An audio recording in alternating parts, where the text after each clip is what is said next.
Welcome back to Success with Steven. My name is Steven Smith. On this channel, we discuss all things financial literacy. If you're someone who's been thinking about starting a business, but you feel overwhelmed by all the choices out there, you're not alone. There's so many different types of businesses that you could start, but if you're a beginner, there is one path that stands out as the smartest and most accessible starting point, and that's an online service business. Now, let me explain why this is such a powerful option, especially if you're just getting started and you don't have a ton of money to throw at a brand new venture. First, service businesses are incredibly affordable to launch. We're talking about almost zero startup cost. You don't need inventory or to rent a physical space. You don't need to hire a team right away. And in most cases, all you really need is a laptop and a Wi-Fi connection and a willingness to learn. And let's be honest, if you're watching this video right now, then you already have all the tools that you need to get started. But it gets better. Not only are online service businesses cheap to launch, they're also incredibly efficient to run. There's minimal reoccurring overhead. You're not paying for materials or warehousing or consistent restocking. Most of the time, it's just your time and your skills being delivered, but in a digital form. And that's it. And because everything can be done remotely, you're not tied down to one location. You can literally run your business from anywhere in the world, whether it's your living room, a coffee shop, or a beach in Bali. Now, I know some people might be thinking, but I don't have any special skills and I don't know what services I could even offer. And that's okay. No one starts off an expert. What makes this online service business option so perfect for beginners, they give you room to learn and grow while the stakes are relatively low. You're not risking tens of thousands of dollars in capital. You're not locking yourself into leases or massive commitments. You're simply offering a service, working with real clients and picking up valuable experience along the way. And here's the secret. Even if this is your first service business, you don't have to stick with it long term. What you'll learn during this journey about marketing, sales, pricing, client management, and delivering value is going to lay the foundation for everything that you do in business going forward. This is going to be a sandbox for your entrepreneurial education. So today, I'm going to show you the easiest online service business that you can potentially start and make $1,000 a day. We're going to break down exactly how to launch, how to find your first client, and how to grow it into something that can completely change your life. So without further ado, let's get right into the video. This is probably the most unconventional yet shockingly powerful idea that you may or may not have yet considered. And I'm talking about a remote home service business. And before you think, wait, what is that? Like house cleaning, mowing lawns? Yes, it is, but here's the twist. You don't actually do the cleaning or mowing yourself. You run everything remotely, just like Uber runs transportation without owning cars. Here's how everything works.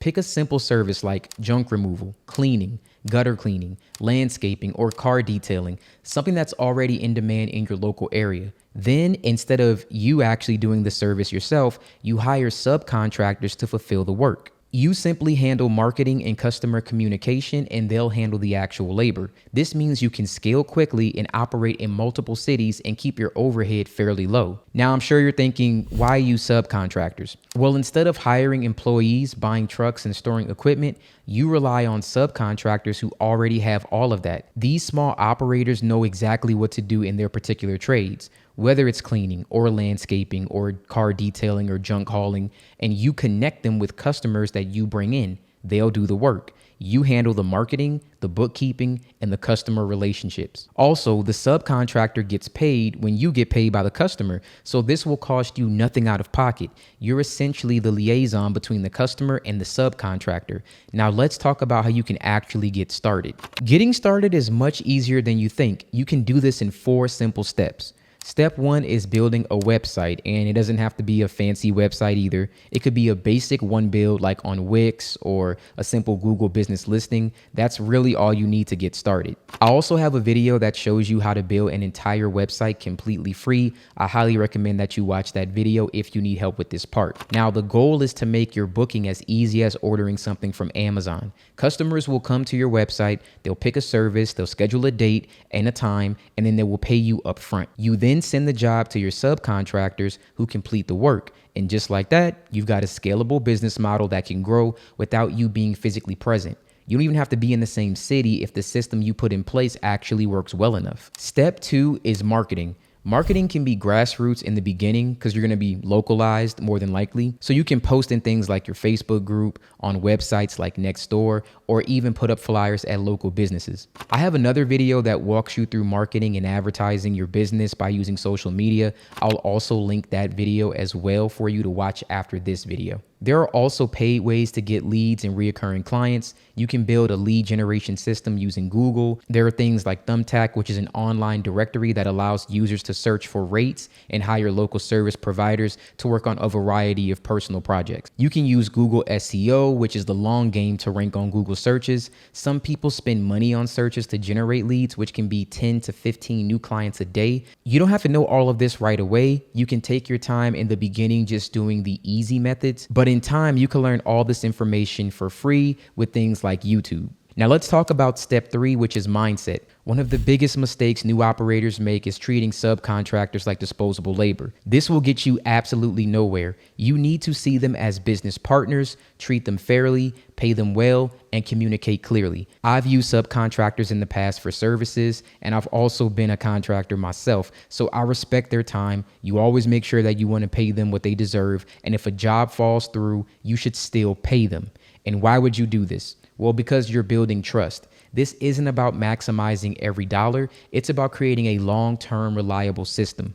And step number 4, how do you actually find these subcontractors? Well, first, I recommend you start local and low tech. Ask friends, ask family, use your local Facebook groups or things like Nextdoor groups. If they know anyone who does quality service, then referrals like this are absolutely gold, especially if they come from people that you trust. Second, go to online directories. There are platforms like Thumbtack again, Craigslist, Angie's List, and Google Business Listings that are full of providers that you can use for services. I would skip over the massive companies with hundreds of reviews. You want smaller operations, the ones looking for more business and maybe not so great at marketing. The third option is to post your job listings on sites like Indeed. This is what you use when scaling into multiple cities when the time comes. It flips the script now. The contractors come to you and you'll need to screen them a bit more carefully since you're not getting a warm referral, but it's a fantastic way to build a pipeline for available talent. When you find someone promising, reach out directly, tell them who you are, what your company does, and that you're looking to build a relationship with reliable professionals who really want consistent work.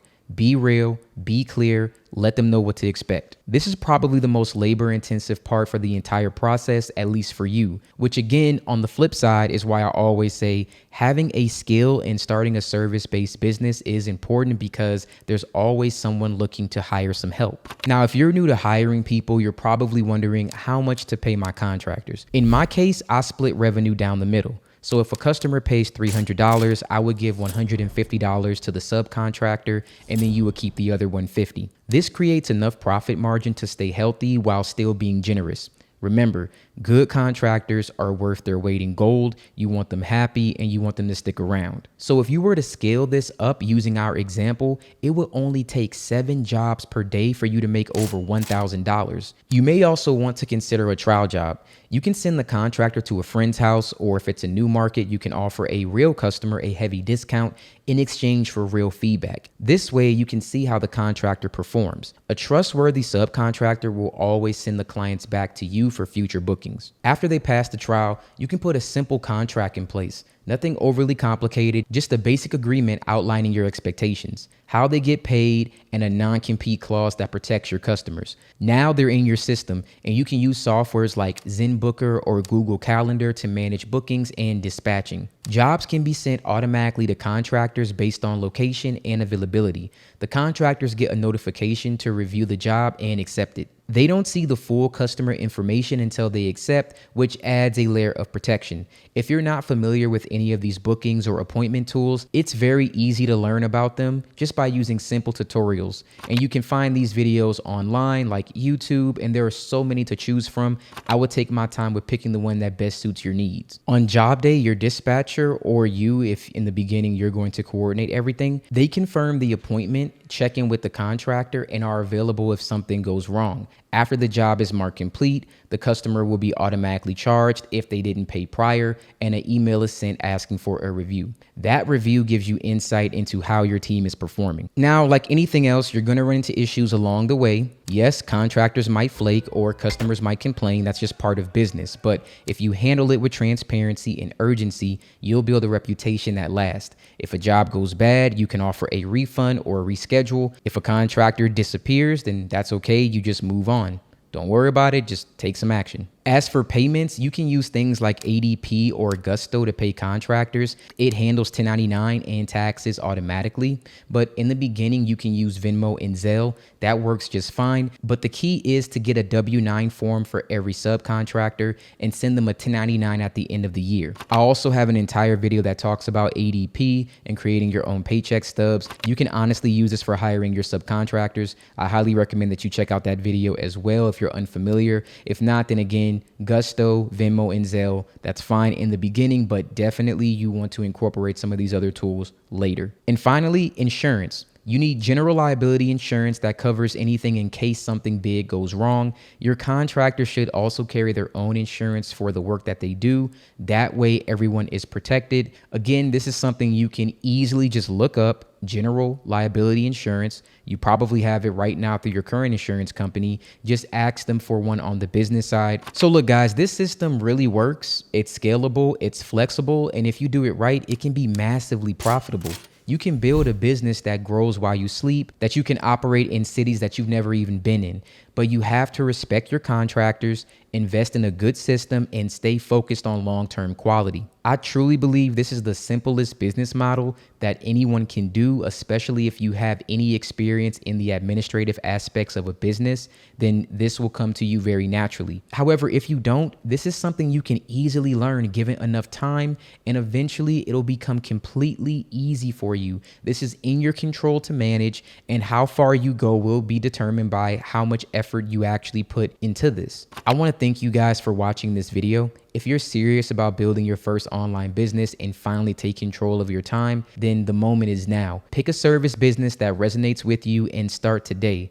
If this video gave you a fresh perspective or sparked an idea for you, do me a favor, hit the like button, subscribe. I want to give you no fluff breakdowns and continue to make sure that I'm providing you with valuable information. Let me know in the comments which one of these that you're going to try first. And if this video does get enough attention, then I will be more than happy to do a detailed breakdown of all the other things that we talked about and using a couple of other tools to help make this process way easier for you. Once again, thank you so much for watching this video, and you guys have a wonderful day.